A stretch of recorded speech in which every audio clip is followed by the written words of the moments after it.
আসসালামু আলাইকুম ওয়ারাহমাতুল্লাহি ওয়াবারাকাতুহ। প্রিয় ভাই ও বোনেরা, রমজান শুধু একটি মাস নয়, রমজান হল আল্লাহর পক্ষ থেকে নাজিল হওয়া রহমত, মাগফিরাত ও নাজাতের এক অনন্য উপহার। এই মাসে জান্নাতের দরজাগুলো খুলে দেওয়া হয়, জাহান্নামের দরজাগুলো বন্ধ করে দেওয়া হয়, আর শয়তানকে শৃঙ্খলাবদ্ধ করা হয়। আজকের এই ভিডিওতে আমরা জানব রমজান মাসের বিশেষ 10টি আমল ও ফজিলত, যেগুলো আমাদের জীবন বদলে দিতে পারে এবং আখিরাতের মুক্তির পথ সহজ করে দিতে পারে। ভিডিওটি শেষ পর্যন্ত শুনুন। ইনশাআল্লাহ এই রমজান হবে আপনার জীবনের সেরা রমজান। 1. রোজা রাখা। রমজান মাসের সবচেয়ে গুরুত্বপূর্ণ ইবাদত হল রোজা রাখা। আল্লাহ তাআলা কুরআনে বলেন, হে ঈমানদারগণ, তোমাদের উপর রোজা ফরজ করা হয়েছে, যাতে তোমরা তাকওয়া অর্জন করতে পারো। রাসূলুল্লাহ সাল্লাল্লাহু আলাইহি ওয়াসাল্লাম বলেন, রোজা আমার জন্য, আর এর প্রতিদান আমি নিজেই দেব।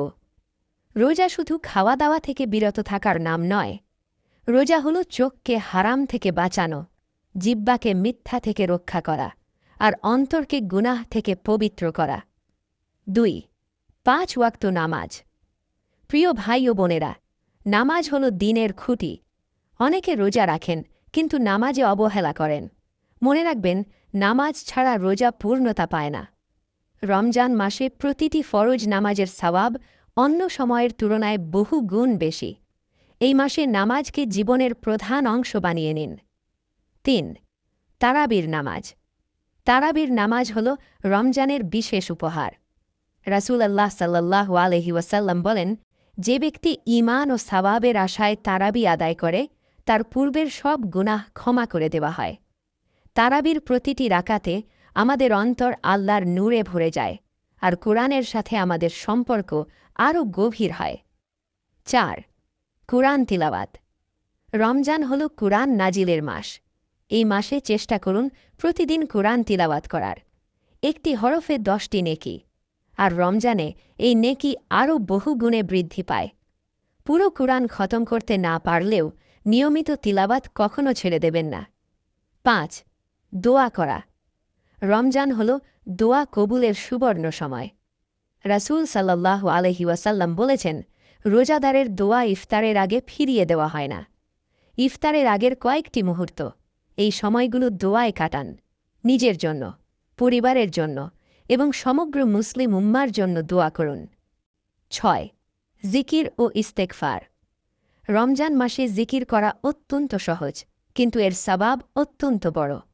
সুবহানাল্লাহ, আলহামদুলিল্লাহ, আল্লাহু আকবার, আস্তাগফিরুল্লাহ। এই জিকিরগুলো আমাদের গুনাহ মুছে দেয় এবং অন্তরে এনে দেয় প্রশান্তি। 7. ইফতার করানো। রমজানের একটি অসাধারণ আমল। রাসূল সাল্লাল্লাহু আলাইহি ওয়াসাল্লাম বলেন, যে ব্যক্তি কোনো রোজাদারকে ইফতার করায়, সে তার রোজার সমান সওয়াব পাবে।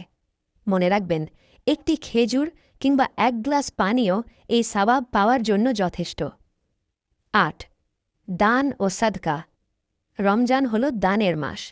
এই মাসে রাসূল সাল্লাল্লাহু আলাইহি ওয়াসাল্লাম সবচেয়ে বেশি দান করতেন। সাদকা গুনাহ মুছে দেয়, বিপদ দূর করে এবং রিজিক বৃদ্ধি করে। আপনার সামর্থ্য অনুযায়ী গরিব, ইয়েতিম ও অসহায়দের পাশে দাঁড়ান। 9.